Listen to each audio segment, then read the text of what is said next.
listening to Lead to Soar, bringing women the best career advice and mentorship from around the world. Lead to Soar is a production of A Career That Soars. Learn more at leadtosoar.com.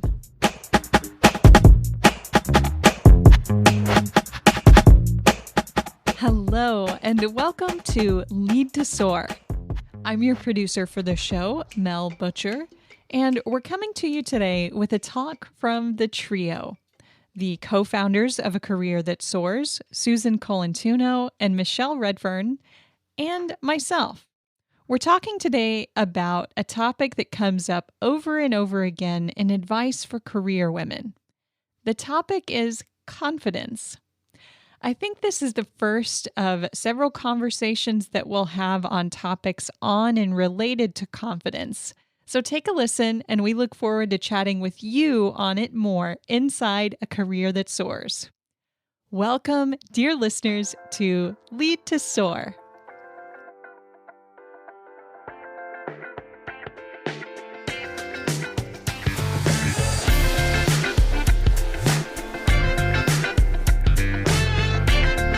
Susan and Michelle, welcome to Lead to Soar once again. It's great to be here. Awesome Thanks, to be Mel. here, as always, Mel. As Thank you. always. All right. So for our new listeners who might be joining Lead to Soar, downloading Lead to Soar for the first time, why don't we do a few quick introductions? Susan, why don't we start with you? I'm Susan Colantuono. I am one of the co-hosts at A Career That Soars, which is the sponsor of the Lead to Soar podcast. I am thrilled that I have two other co-hosts, both of whom are on this podcast and will introduce themselves shortly. I have had a very long career helping women advance in their careers and also helping organizations create environments which are conducive for women's advancement. As part of that, I was the founder and am the former CEO of Leading Women, which was a global organization that focused exclusively on helping women advance and helping organizations create those conducive and supportive environments. So I've been doing this work for a very long time. It's incredibly rewarding to be able to share insights that I've gained in my career with other women as they proceed in their journeys. Thank you so much, Susan and Michelle. Hey, Mel, thank you, and terrific to be here with you all. Now, what do? Because I have what is called a portfolio career, because I took a very big risk in when I turned 50, actually, to exit my fabulous corporate career, which I'd been in for 30-something years, to start my own business, which has ended up being a couple of businesses, advancing women in business and sport. So my title is managing director, but what I really do is I do two things. I work with organisations and organisational leaders to fix the systems that prevent women and other underrepresented people from coming into the business, being engaged in the business and advancing in the business. And at the heart of that, I'm a businesswoman. So I'm helping those organisations fix their systems so the business can, frankly, flourish in a sustainable way. And the other part of my work that I do is I work directly with women to help them navigate the systems that are still so bloomin' well stacked against them. So there are still so many barriers in workplaces that prevent women from reaching their full potential. So I'm a bit of a human GPS for women who want to navigate and have a career that soars. So and A Career That Soars and this podcast, Lead to Soar, is part of that work that I do directly with women. So I fix the system and I help women navigate the system. That's me, Mel. Great. Welcome. And I am Mel Butcher. I'm also a co-host inside A Career That Soars. And I produce the podcast here with Michelle. Occasionally I host.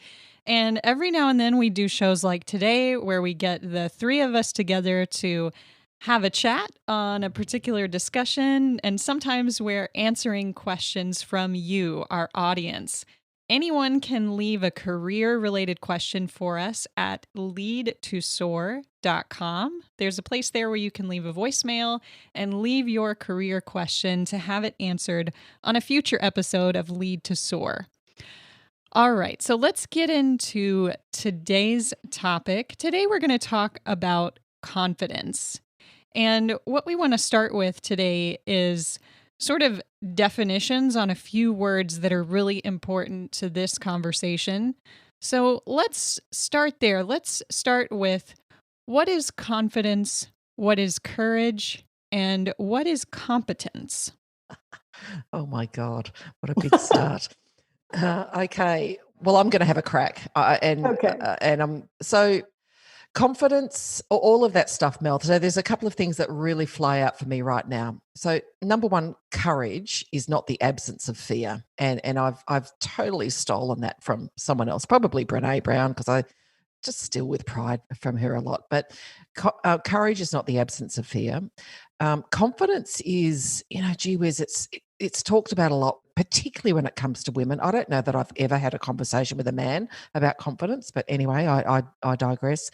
It's about being so clear about who I am, what I bring, the value that I create, and my presence that I have in whatever interaction I'm having. And I think there's a difference between confidence and self-confidence. And, for me, it's about saying because most people would be, I would imagine that typically we would be listening to a podcast or reading a book or an article around confidence because we're lacking it in some way. So for me, what is it? Which part is lacking for you? And that's a little bit garbly, but yeah, that real clear-headedness about who I am and what I bring. That's confidence for me. Yeah. I see confidence, competence, and courage as three circles in a Venn diagram. They're related in multiple ways. For example, confidence comes and rests on a base of competence. But at the same time, confidence is what gives us the courage to push beyond the comfort zone of our known competence. So I think all three work together to help us take steps in our careers, to put ourselves forward, and to move towards success. That's so interesting that you say that, because I'm writing it down in more of a list, that less than a Venn diagram, but it makes me recall a particular article. Well, it was actually a multimedia article by someone else that Mel and I actually had quite a good debate over. And it was about how to be confident by using different words and, speaking up and being courageous. But this particular person said, I never used to believe a word that came out of my own mouth. So there was the appearance, the outward appearance of confidence for her, but that inner person did not believe a word she was saying of her own words. And for me, that my own experience is that. So that competence piece is so important. I've always been relatively courageous, outwardly confident, but inwardly kind of a scared little weird person. So that competence piece is so important, Susan. And again, these are the aha moments that I've had over time, and particularly since we've been working together, that when you know your stuff, you're confident to talk about it. And in the sense of a business environment, hey, I really want to put forward an idea because I know how to help the business grow or sustain or solve a problem. And that competence piece is so important, isn't it? Rather than just going, hey, I've got an idea. Okay, that's bananas. Forget about it. So the competence is a really important piece. Yes. I like also what you were saying in terms of your definition of confidence having to do with inner belief in self as compared to the woman who never believed a word coming out of her mouth. I think it must have been very uncomfortable for her. And that makes me feel sad on her behalf. Well, I've got to say, it's also slightly autobiographical, Susan, because can I talk, Mel, about fake it till you make it, which is advice I've got to say I've received and sadly given to other women and other people early in my career and probably didn't stop soon enough. This fake it till you make it principle it's really doing a disservice to women because there's this saying that BS might get you to the top, but it won't keep you there. I kind of challenge that because I see a lot of really incompetent people still at the top, and BS has clearly got them there and keeping them there. But we're about, let's be purists here. There's only so long you can maintain dissonance between the inner and the outer. And at some point, unless you've built your competence, doesn't matter how outwardly confident you are, you're going to get caught out. But also that disconnect between the inner and the outer me caused me a lot of anguish and caused me I just expended a lot of energy on being someone or trying to be someone that I wasn't, because I hadn't paid attention to what I really needed to do, which was develop the skills, develop the attributes and the strengths that I needed to be a really very, very good businesswoman. So I want to come in here with a couple of quick thoughts. If you Google the definition of confidence, the first thing that comes up is this. It says the feeling or belief that one can rely on someone or something. And of course, we're talking about confidence in yourself. And the definition uses feeling as the first word. And that's why I struggle with this concept of relying on confidence, or as though that's some kind of key towards the next steps, because feelings come and go. Sometimes they're quite high, sometimes they're quite low. And if I were going to add another C word to our mix here, it might be choice. Because regardless of how we're feeling in any given day, each of those days we have the choice to show up, to learn, to do the best job we can do, and try to build our competence. What do you think about that? I think that's absolutely crucial. Confidence is not absolute. No one is confident all the time. No one is confident in every subject. So we can choose to tap into our confidence. We can choose to enhance and broaden our confidence. I think choice is definitely an aspect here. And I think it's really important to realize that confidence isn't an absolute state. And for women to feel like they have to strive for 100% confidence all the time is setting ourselves up for failure. I did want to give a personal illustration as it relates to confidence, competence, and courage. When I started facilitating workshops, I had no competence. And I could remember literally shaking with fear the first time I had to stand up with a flip chart and lead a group discussion. And these were loaded discussions on race and gender. So how did I do it? Why am I today doing the work that I do?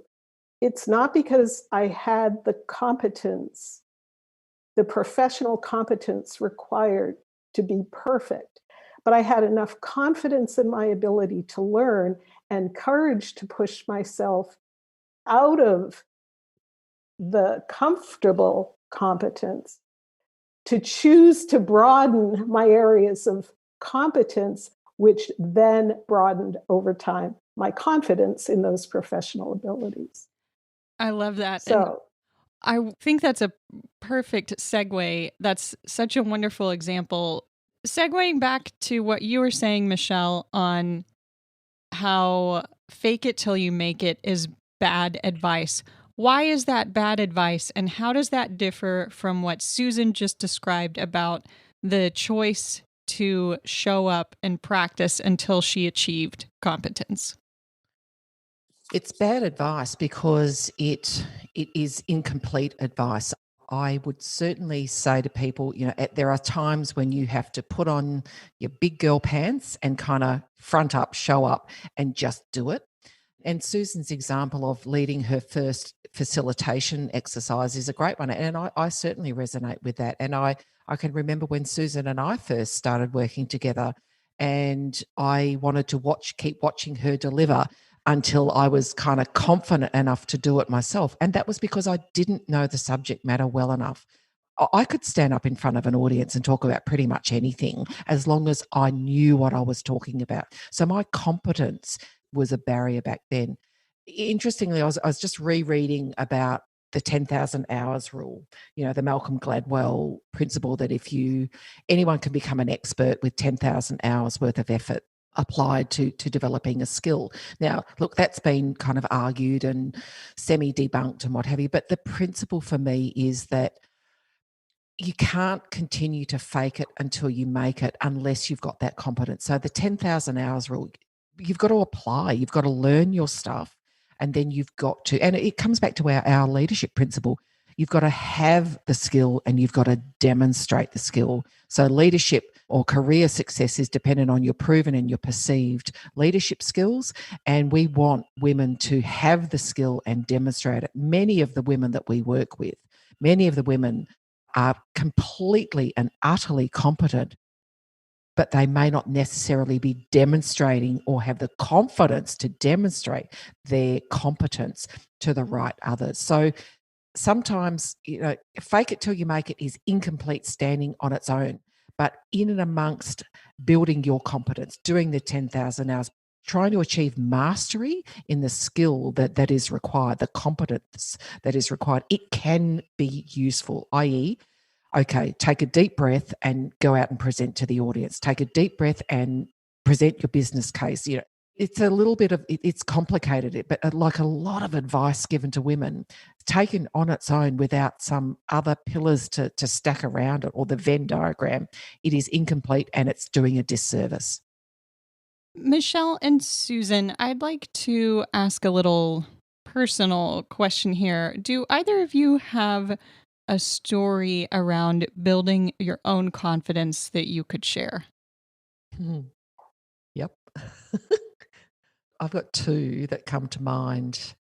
And one of them was I was still working for Telstra, and I'd moved into what was then the infrastructure side of the business. So it was infrastructure, man. It was, pits, pipes, poles, technical men, very male dominated.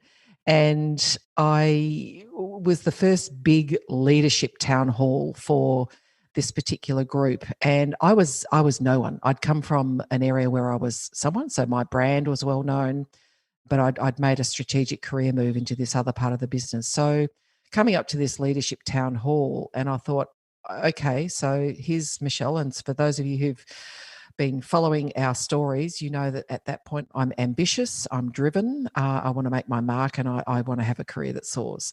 So I'm in a room, if you can picture it, a town hall with the graduated seating, with the leaders, down the front doing their bits, and the Q&A session starts.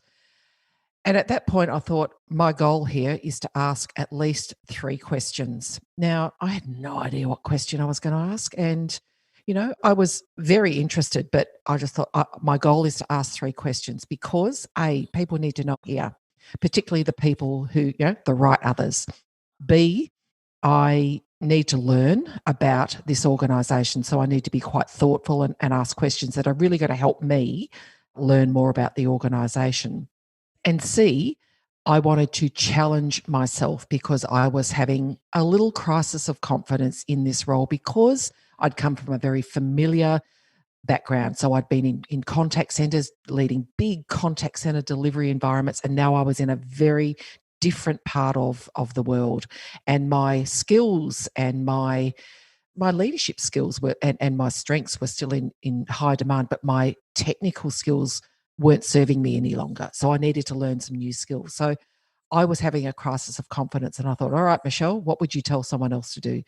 And it was a little bit of fake it until you make it. So that was my goal. And so I asked my questions. And in fact, I asked more because I became very curious I really wanted to learn. the shorter story is I asked a lot of questions, and at the end of the conference, I won the prize for the person who asked the most questions during the conference. But I learned that I could put my hand up and stand up. And what I also learned as a part of pushing myself forward, so really challenging myself to not fake it till you make it, but to be more confident, outwardly confident, was I also learned that I was actually leading in service of others, because other people said, that was a really great question. I'm so glad you asked it. So that's one story where not being confident and then pushing myself to be confident very much helped me, and particularly around the perception of me as a leader.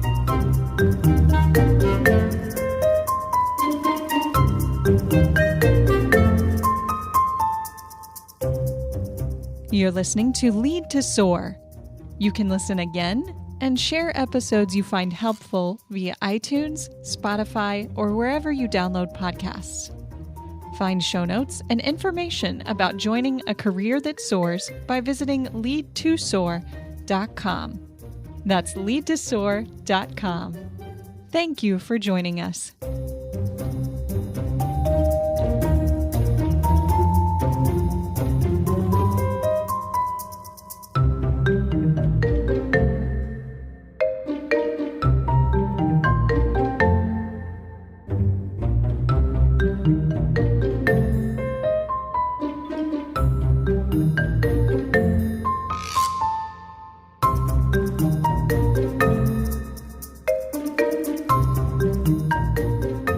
I think your point about pushing yourself is a really important one, because if I think about the moments in my career that stand out for me, either as markers of becoming confident in a different space or the struggle to feel confident in a certain space, they do have to do with pushing myself. So I can think, for example, I'll give you two quick examples, one from early in my career and one from later. So early in my career, I don't think I had been with the large insurance company I started my career in for more than 6 months. And my boss asked me if I would lead the United Way campaign in the States. The United Way is a nonprofit that helps underserved communities. And most large organizations have big campaigns. And in order to lead the campaign, I had to run a team, which I had never done before. And I had to speak to every employee in the auditorium through multiple presentations. And the confidence that I could draw on was that I was smart. I didn't have much of an identity as a business person at that point, but I was confident in who I was as a student coming into the organization after graduation. And the faith of my boss.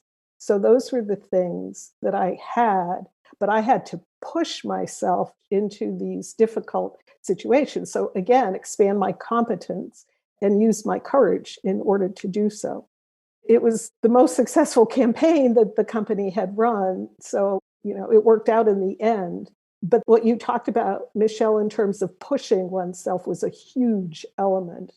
And then later in my career, the first time I had an opportunity to present leading women's services to a CEO and his team, that was a pretty scary thing, because I knew in that particular situation that the CEO was a believer, but to a person, to a man.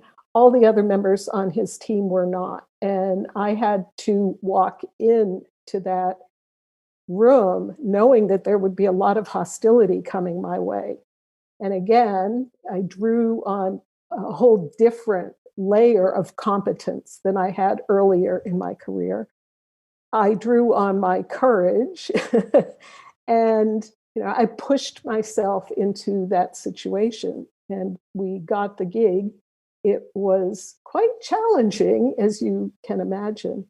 So again, I go back to the idea that confidence isn't absolute.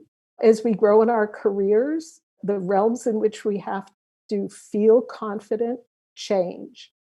And I think pushing ourselves, the idea of competence, the choosing to grow and broaden, I think those are all really important as we build confidence over time. Yeah, I agree. And I'm just scribbling here thinking, so why do we push ourselves? And so my next question, so why did I push myself and why did you push yourself in those environments or those situations, Susan? Because for me, it was, yes, I was ambitious. Yes, I was driven, but I was really clear about what my goals were. Even though I've said to people, I'm a rubbish goal setter. I knew my goal was to advance, go up, go up, go up, go up. And to do that, these were the behaviors that were expected. And so, number one, I was really clear about why I was pushing myself. I wasn't pushing myself because someone else told me to. My inner drive and my inner belief, I don't know if belief's the right word actually, but I was so clear that this was the stuff you needed to do to demonstrate that you're worthy of leading at the next level and the next level. And then the other side of it is that choice and trust. So I trusted myself. Now, it's interesting because I've just said before that I really didn't believe what was coming out of my mouth a lot of the time. But somewhere deep in that, I trusted that I was a good leader. In fact, I have known I'm a leader from a very early age. And I'm kind of thinking out loud now, Mel, but I had implicit trust in myself that I was a leader. And I think there's that for you, Susan, you had implicit trust in yourself and the content and the competence and the difference that you were going to make, the value that you were going to bring to that organisation or that group of people. I think that's a really important part, knowing where you're going and why this particular activity that's pushing you outside your comfort zone is so dreadfully important, but also that inner trust in yourself, the trust in what you're doing, the value that you're creating. There's something there that's, I think, really important. I would absolutely agree. I have a funny insight into myself in my early career. I have to embarrassingly admit that a lot of the reason why I pushed myself to succeed was because I was achievement oriented, as similarly to what you said about wanting to advance, but also I wanted the organizations read daddy's approval. So, male. Oh, totally. Male approval, baby. Yeah. And, I was about 29 when I got over that. And then I pushed myself more because I had big things I wanted to make happen. I wanted the world to be a more equitable place. Yeah. Gee, I'm just going far out, man. We are twins separated at birth. That is so true. And in a patriarchal society, a patriarchal system of work, that is so true. And I think I am my dad's biggest fan, and perhaps my dad is my biggest fan. Sorry to my sisters if they ever listen to this, but that is so true. I've shared my leadership story and philosophy in other forums, but the first part of my life, the first third of my life, well, it'll soon become perhaps the quarter. I spent my life trying to be like my dad, get my dad's approval, and every person in my life in a leadership position until I was 40 was male. So, hello, oh my God, I just had the biggest awakening, Susan. Yes. All right, so we're ashamed together. Yeah. I think these insights are really helpful for any of us who are taking on the challenge of becoming increasingly confident. And confident in your own self rather than the image that perhaps either you have or someone else has sort of created. What's the avatar, you're trying to be like, and why are you trying to be like that avatar? Why are you trying to occupy that avatar? So again, I'll quote Brene Brown, when we stand in our worthiness rather than hustle for it, that's nirvana. And for me, that's so true. And it's so linked to confidence. And I think the other thing is around Laura Ryan, who I interviewed for Lead to Soar recently.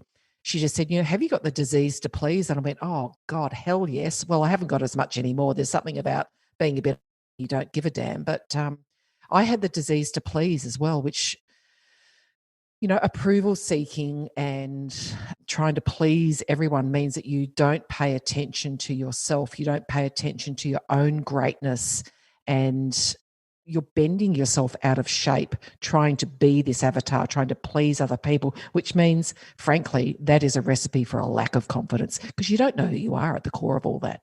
So it's a really, really important part.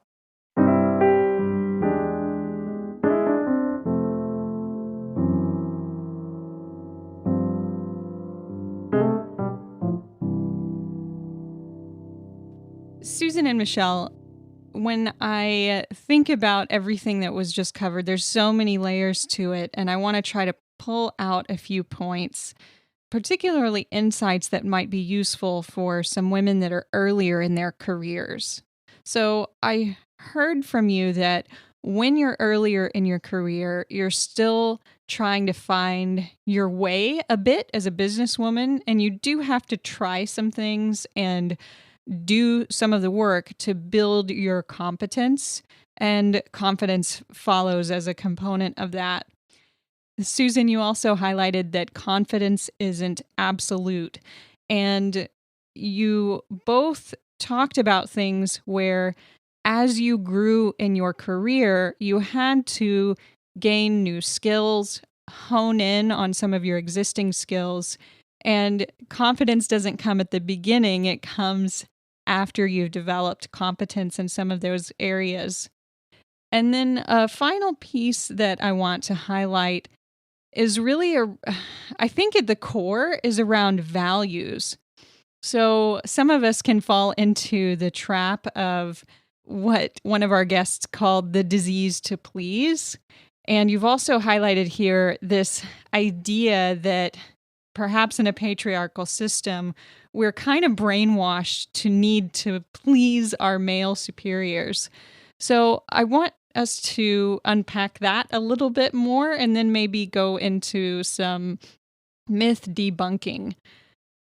When you were speaking about this, it reminded me of the values exercise in No Ceiling, No Walls. And it makes me think that that's such a fundamental piece of yourself that you need to have clarity on to guide your decision making.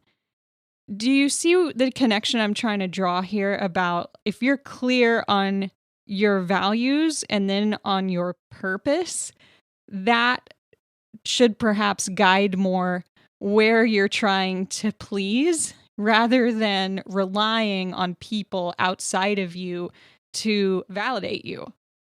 Spoken like someone who's intrinsically motivated. So some of us are highly motivated by our own inner worlds, and some of us are highly motivated by the external world. And what you've just described works beautifully for inner world motivated people. Outer world motivated people have to be clear about their values as well. They also factor in the feedback they're getting from the outer world in a way that's different from intrinsically motivated people. Yeah. And reflecting on that, on the intrinsic versus extrinsic, and in an autobiographical sense, I was very extrinsically motivated a lot of the time. And I think some of the discord which I had personally, Mel, in the early to mid part of my career was that I am a very values-driven person, but I set them to one side a little because of the external markers that I considered important. And that discord I felt, and I guess that perhaps led to a lack of competence as well, going right back to where we were talking about that, because I was so externally motivated and looked for the external markers, I didn't pay enough attention to the things that were really going to help me reach my full potential. And that was understanding my values really clearly and how they applied in all facets of my life. And if I reflect now, as I'm doing literally as I'm speaking, I can think of situations that I would not, if I had my time again, which of course we can't, I would not do things the way that I'd done them because I was extrinsically motivated, i.e., trying to please others, trying to be something that I thought others wanted me to be or the system wanted me to be. And I stopped paying attention or quietened or silenced my inner voice that was saying, hey, this is not you. This is out of whack with your values, your beliefs. So for people, younger women or women at the start of their career journey, and particularly those who have aspirations to move into leadership, getting in touch with your inner self. And I'm not going all woo-woo here, but what are my values? And I agree that exercise under lead from personal greatness in No Ceiling, No Walls is terrific because it helps you understand what are these things that are really important to me, my belief system that will help me make decisions. And when you make decisions based on your values, based on your competence, that's what generates confidence. It's great advice, Mel. It's a great point to say, what are your values and how do you get in touch with them? And how does it help you make decisions? Even decisions like, should I stay or should I go? Should I accept this behavior or should I not? Or can I do more? And how can I do more in the context of my role and the greatness that I bring to that? So, yeah, it's a great reflection on how values are such an important part of confidence. And related to the disease to please, I think we may be uncovering a topic for a future episode around saying no. Yeah. Boundaries. Yeah. Let's talk a little bit about debunking myths about confidence. There is a dearth of information and recommendations and advice directed at women on confidence. Tell me some of what you've seen and what you would like to debunk, or perhaps what you'd like to point out is incomplete. So, where do we start? Yeah, where do you want to start? I would say in general that the majority of the guidance that's given to women about becoming more confident in the business world is incomplete. That it largely focuses on things that have to do with how one presents herself, your posture, your eye contact, how we dress. Secondarily, how we engage other people. And all of those are important, but none of them have anything to do or have little to do with what Michelle and I have been talking about relative to competence. And it's absolutely crucial that confidence rests on a base of competence, and that competence has to do with understanding the business that we're in and our identity as business women and our mantle of leadership. And that is missing from the top 10 most substantive articles that you might pull if you do a search on confidence in the workplace. It's missing from notable books on confidence. And it has done women a huge disservice, as if the key to becoming confident is in how we appear. It just is not the case. It's a factor, but it's not the case. So I want to quote both Susan and Charan. And then I'm going to ask everyone listening to flip the switch. So whether you're a CEO, the head of a department, or someone just starting her career, you must be a leader of the business and a leader of people.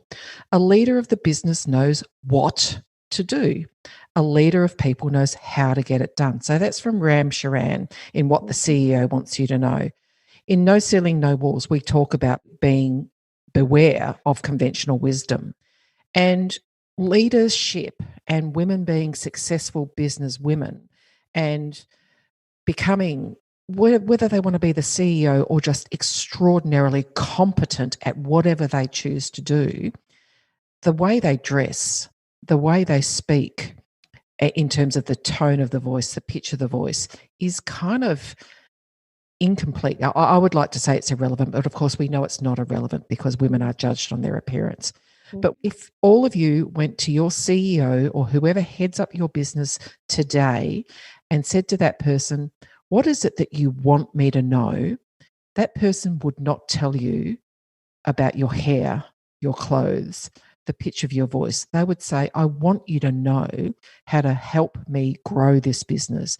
I want you to know your role in helping the business achieve its strategic and financial goals. So I get very animated with the BS that women are told because it is not telling them how to run a business. And that's where conventional wisdom, conventional advice, and the absolute washing and marinating of women in this rubbish advice gets me very, very frustrated because it's not telling them how to run a business.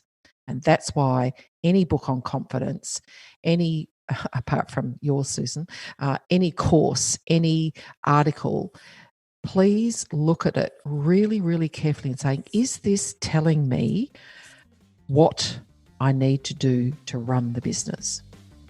And if it's not, I'm sorry, discard it. Or supplement it at the very, very, very least.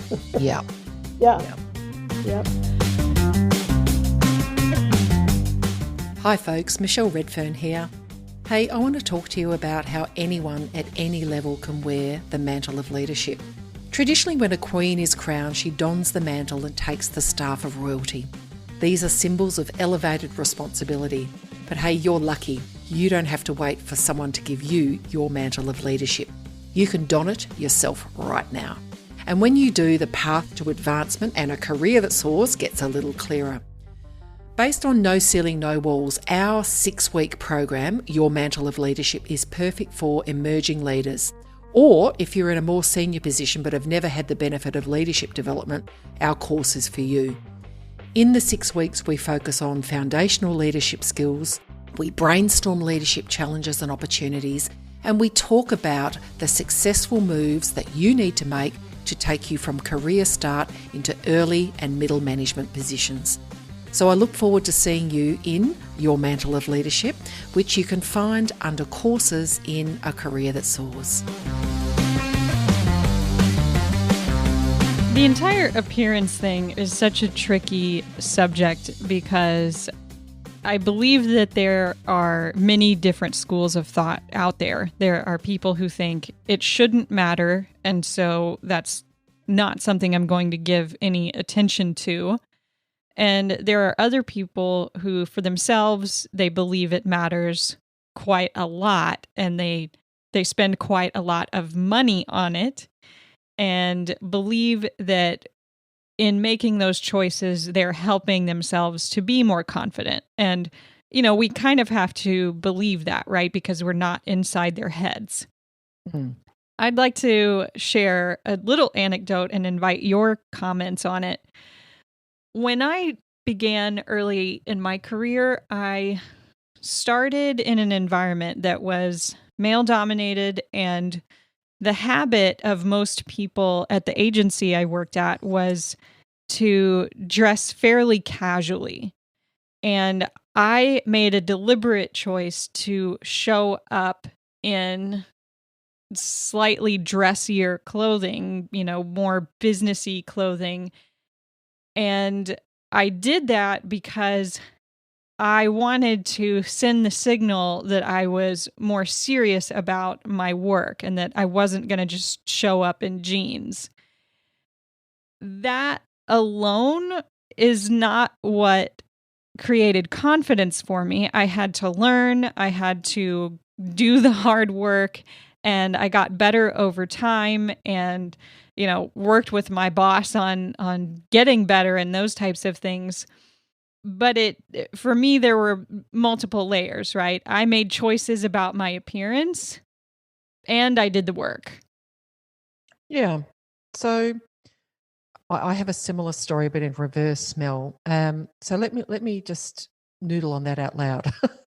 I think that you made a strategic decision for a range of reasons. Now, I'm not inside your head either, but you've given us a glimpse. Your strategy might have been this: I don't want to look the same as everyone else because I want to stand out, and I want to stand out initially, and then by standing out initially, I'll be then invited to be able to have an impact in a different way that perhaps if I looked and sounded like everyone else, I may not have, because I'm just falling in with the rest of the crowd. And as a person who has been in the position of executive leadership, I would certainly make appearance-based initial judgments on staff. For example, if someone came into the workplace, irrespective of, and look, I've been in Australia, we've had kind of smart business casual in various environments for quite a while. So if someone came in a smart casual environment in a suit and tie, I'd go, that's really sharp. I wonder what they're up to.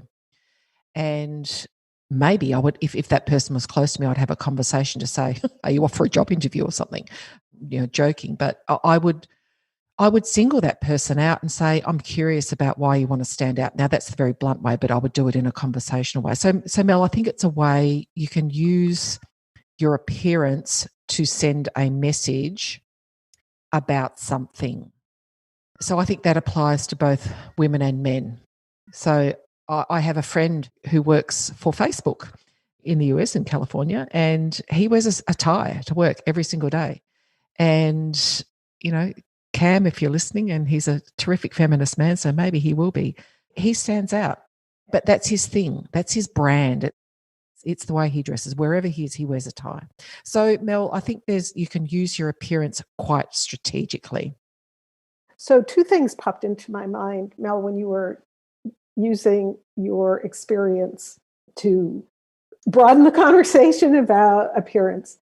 One is that I believe that there is some truth to the adage, dress for the job you want, not the job you have.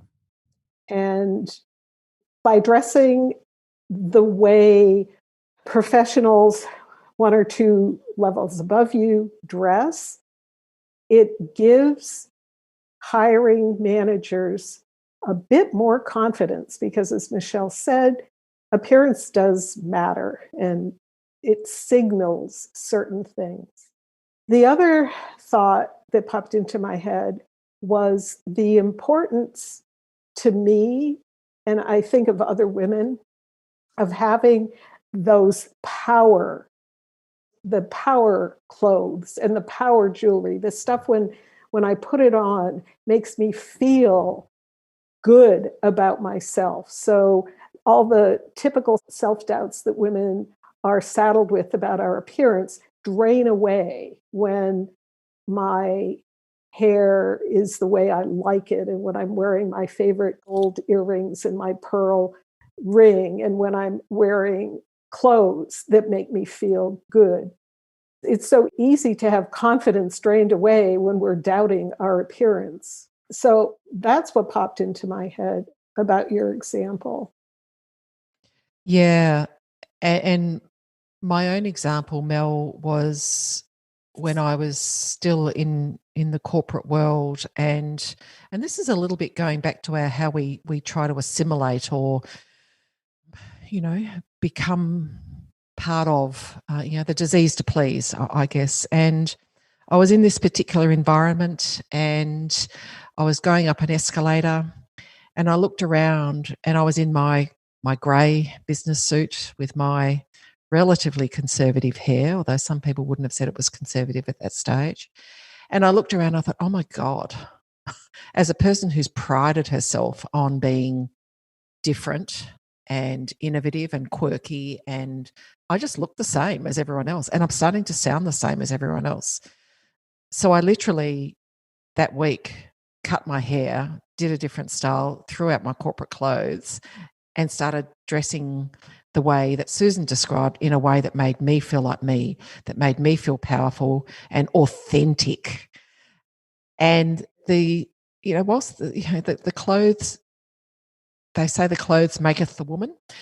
Sometimes that's true, but it's just part of a jigsaw puzzle of a whole bunch of things about making you confident. So for me, that was about stepping back into my authentic self and my authentic leadership. Now, I've got to say, on the side of that, I was also doing a hell of a lot of personal development work at the time about really discovering or rediscovering my authentic leadership, really working out how I was going to have an impact on the world and the way I needed to do that. So I will be the first one to say that this wasn't some grand epiphany because I was going up an escalator looking like a grey suited drone. I was doing a whole lot of other investment work in myself. But, there is something around dressing for success.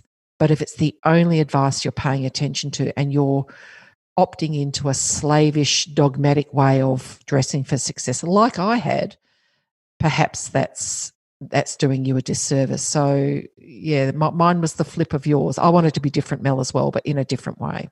But it was about my authenticity and believing in my authentic leadership and bringing that. I think that's so important because if we are dressing in ways that don't make us feel confident, it's not helping. Yeah. I wonder though, and I want to flip this to how many pieces of advice are directed at our male colleagues about the way to speak, the way to dress, how to have your hair.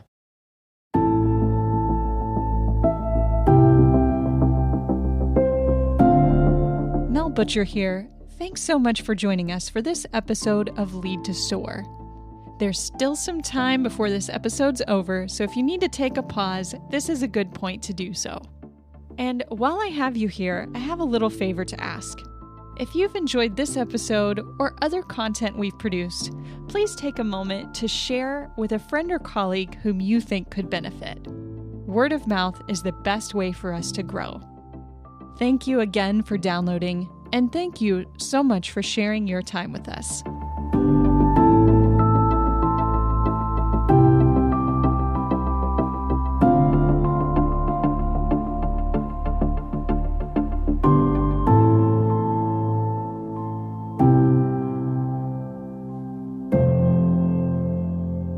Women in general are told to be confident, in large part because we are being encouraged to be assertive and speak up.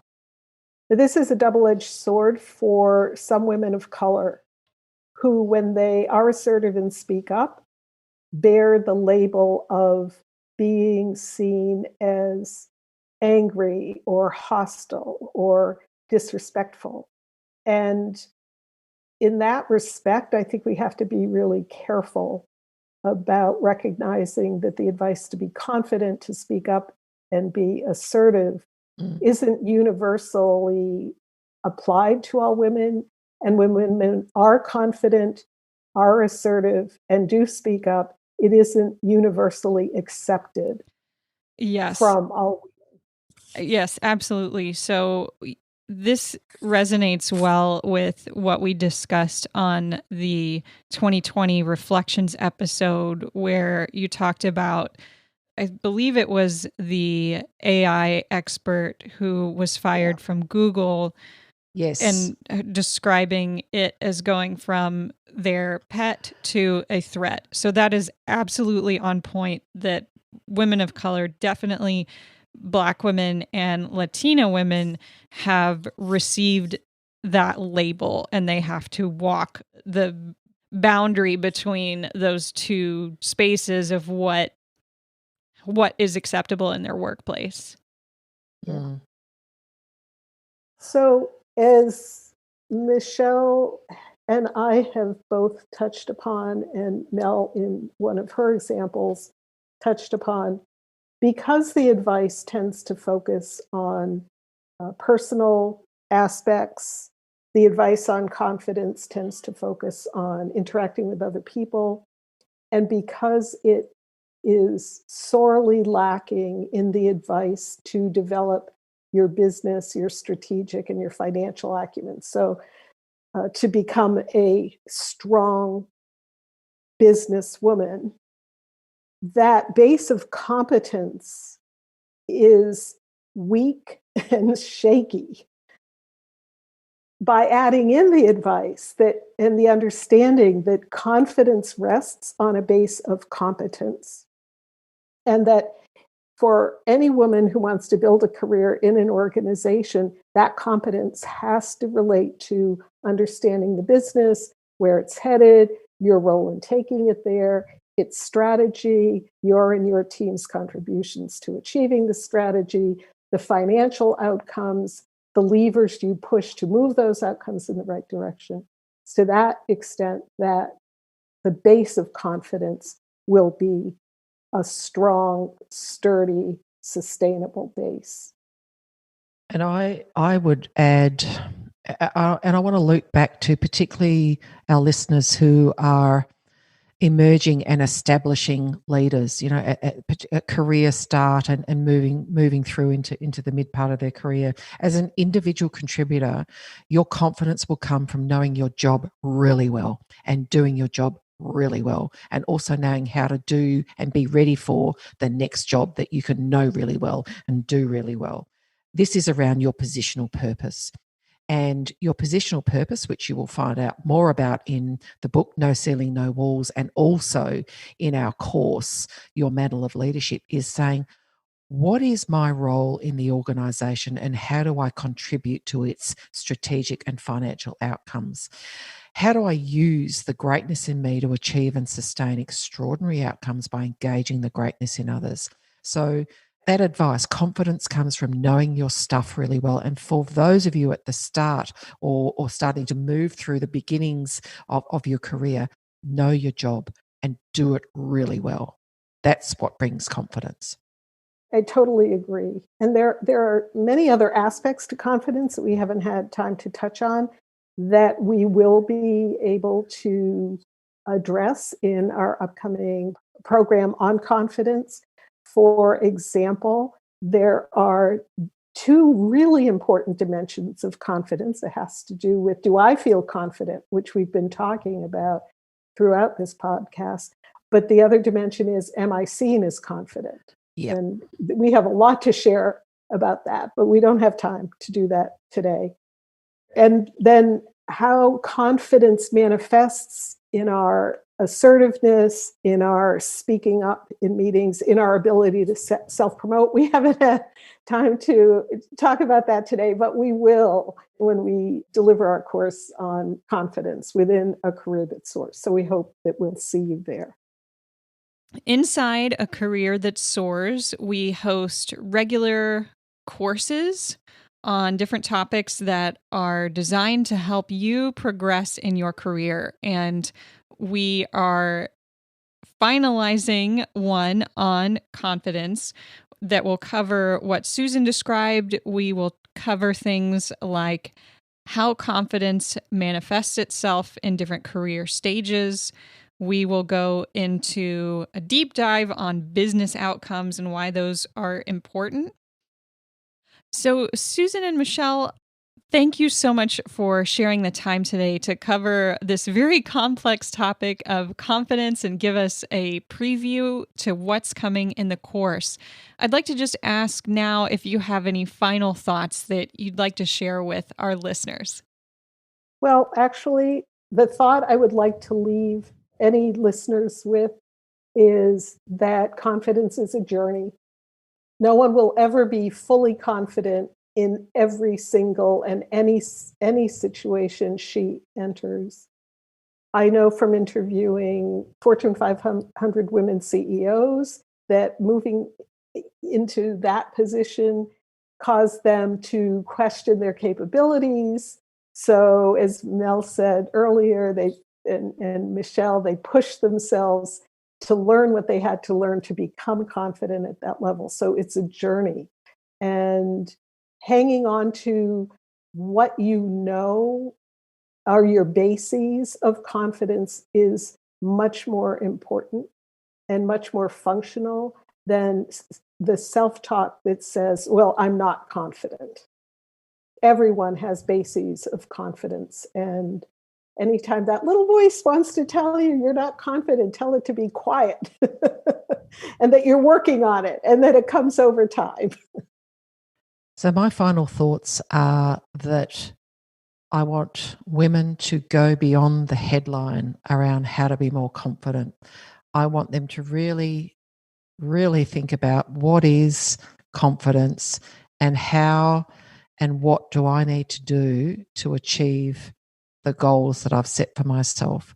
So I want them to think about confidence is not appearance-based, the way your voice sounds, but it's so much more. So my final piece of advice is go beyond the headline, go deeper, and really think about what does the CEO really want you to know about being confident.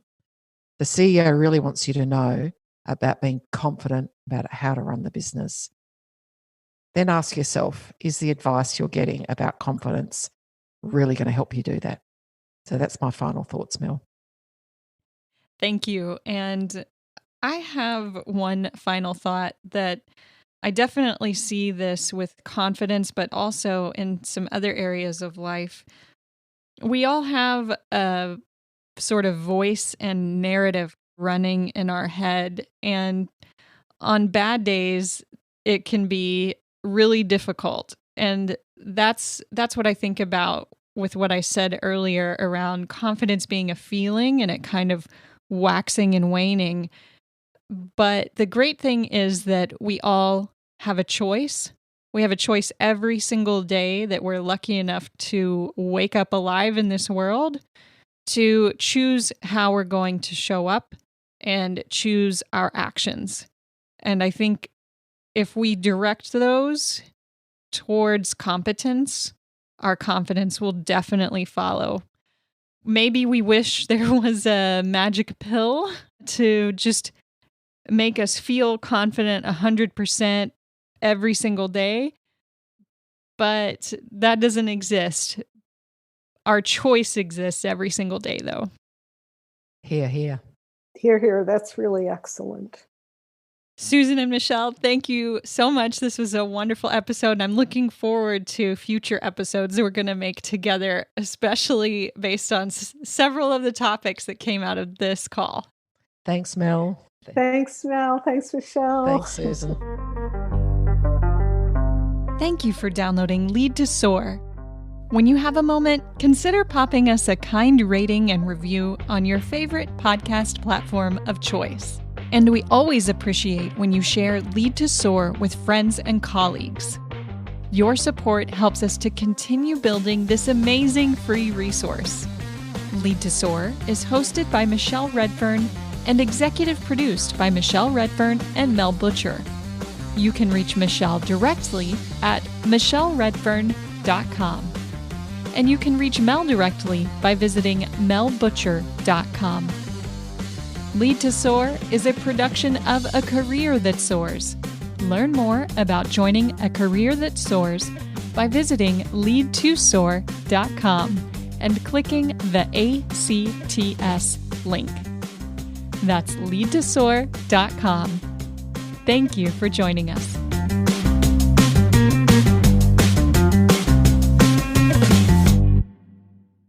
I wasn't sure that's where we were starting.